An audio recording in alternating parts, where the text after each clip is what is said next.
اس کے خوبصورت پاؤں کو اپنے گھٹنے پر رکھا اور اپنی جیب سے ایک پازیب نکال کر اس کے پاؤں میں پہنا دی اور بڑے پیار سے اپنی انگلیاں اس کے پاؤں پر پھیرنے لگا۔ کہنے لگی یہ کیا کر رہے ہیں؟ آپ ایسا مت کریں، آپ شوہر ہیں میرے، اور ایک شوہر کو زیب نہیں دیتا کہ بیوی کے پاؤں چھوئے، لیکن اس کے پاؤں کو سختی سے پکڑ چکا تھا۔ کہنے لگا محبت ہو تم میری، سمجھ میں آیا؟ وہ سب کچھ میں نے یہ سب کچھ دیکھنے کے لیے کر رہا تھا کہ کیا سچ میں تم اچھی لڑکی ہو یا پھر موقع کا فائدہ اٹھانے والوں میں سے ہو، مگر تم میرے امتحان میں پورا اتری۔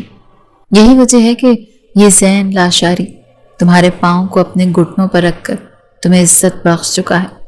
وہ جیسے انداز میں بولا تھا، منتشا گہری سانس خارج کر کے رہ گئی۔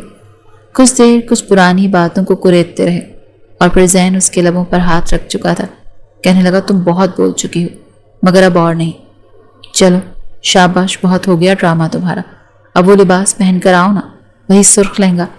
آج میں تمہارے ساتھ سہاگ رات مناؤں گا۔ وہ شرم سے سرخ لال ہونے لگی تھی، مگر چپ چاپ اس کے ایک بار کہنے پر اٹھ بھی پڑی تھی۔ شاید وہ آج اپنا تن من دھن سب کچھ اس پر قربان کرنا چاہتی تھی۔ زین جب آدھے گھنٹے بعد اس کمرے میں آیا تو کمرہ خوفناک حد تک سجا ہوا تھا۔ وہ بیڈ پر دلہن بنی بیٹھی تھی اور اس کے قریب چلا آیا۔ بار بار اس کے ذہن میں وہی منظر آ رہا تھا جب پہلی بار اس نے اسے ٹائٹ شرٹ میں کھلے بٹنز کے ساتھ دیکھا تھا۔ گھونگھٹ اٹھانے کے بعد اس نے اس کے حسن پر تعریفیں کی اور پھر اپنی جیب سے ہیرے کی انگوٹھی نکال کر اسے پہنائی۔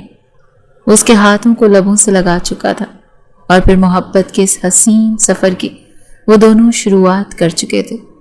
ہر پردے کو اپنے ہاتھوں سے آزاد کر کے وہ پوری طرح اس میں کھو چکا تھا۔